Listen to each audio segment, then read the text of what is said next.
My husband's ex-girlfriend is dying, and her last wish is to spend her remaining days with him. Now he's planning to go back to be with her, and I'm so angry.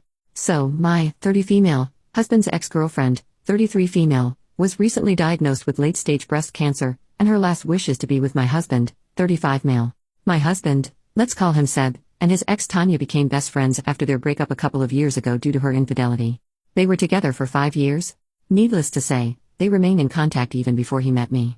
I would be lying if I say it never made me feel uncomfortable even once. It did, and it still does, because Tanya is still very much in love with my husband. She never denied it, and in fact would even call or message me when she can't get a hold of Seb. Aside from cancer, she also has some mental health issues, thus my husband would always tell me to be kind and patient. Seb is no longer in love with her, of course. She cheated, and Seb swore that he will never get back with her, and that he only sees her as family. 2 weeks ago, my husband received a call from Tanya to tell him about the sad news. My husband cried with her and told her everything is going to be okay. They were on the phone the whole day. I'm sorry, I forgot to mention that Seb and I moved to Australia a few months ago because of my job, and Tanya is in Canada. They mostly talk via long-distance call or WhatsApp. They've been in contact almost every day since we left. Which always bothers me, but what can I do? After that call, my husband told me everything. To be honest, I felt bad for her, and I genuinely feel sad.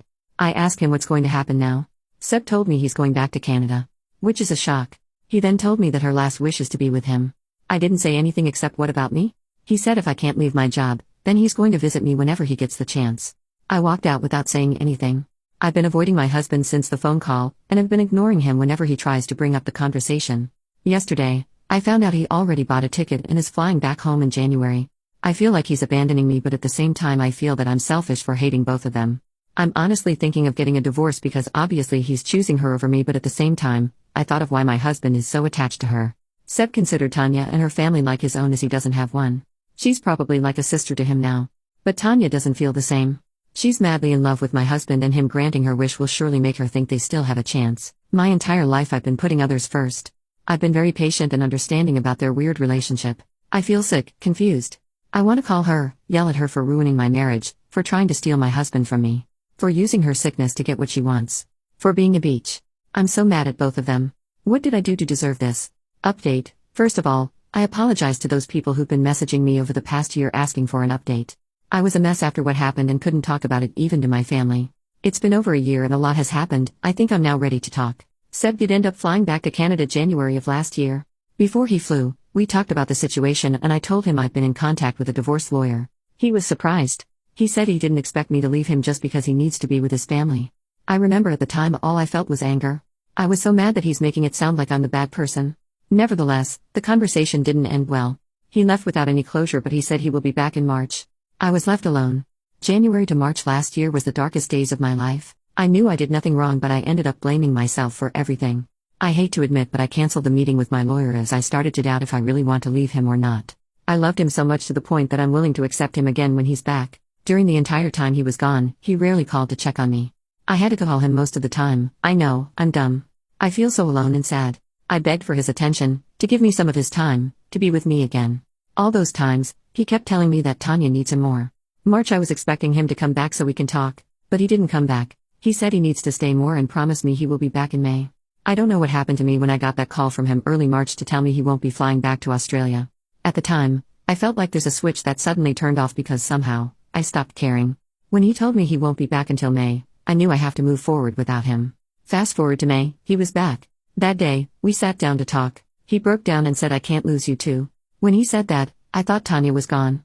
But no, she's not, and as far as I know, she's still alive to this day. I asked what happened and he told me that Tanya asked him to go back and be with me. He said that Tanya is sorry for everything. Seb didn't want to leave her, especially when he saw how bad she was doing. They had a fight and according to him, Tanya wants him out of her life. If I was the same dumb person, I would have totally accepted him back, but at that time, all I can think was he's only back because Tanya doesn't want him anymore. I let him cry. I comforted him and let him stay in my apartment. A week after, I told him I'm divorcing him. At first he refused to leave. It was a long and painful process, but on my birthday in July, he finally realized that he couldn't manipulate me anymore. By August, he was back in Canada. The divorce is not finalized yet, but we have been separated since he left. He tried to contact me several times last year. Tanya also tried to contact me. Everyone, including my family, tried to convince me to give him a second chance. But that day in March when I finally came back to my senses, I knew nothing can make me change my mind. As of now, I'm doing fine alone by myself. I got promoted last year and moved to a bigger apartment near the beach. I found new friends and I'm recently getting into Pilates. I've traveled Australia and New Zealand and met some amazing people. I feel like a completely different person. Last year was the major turning point of my life. Seb still bothers me from time to time, but he knows I couldn't care less anymore. Sometimes I talk to him. I still care, but not as much. I've been told by our common friends that he's not doing well. He's become an alcoholic and couldn't get a good job because of it. He's mostly couch surfing because Tanya doesn't want him to live with her. Lol. That beach. Thank you so much, Reddit, for taking the time reading this and my post last year.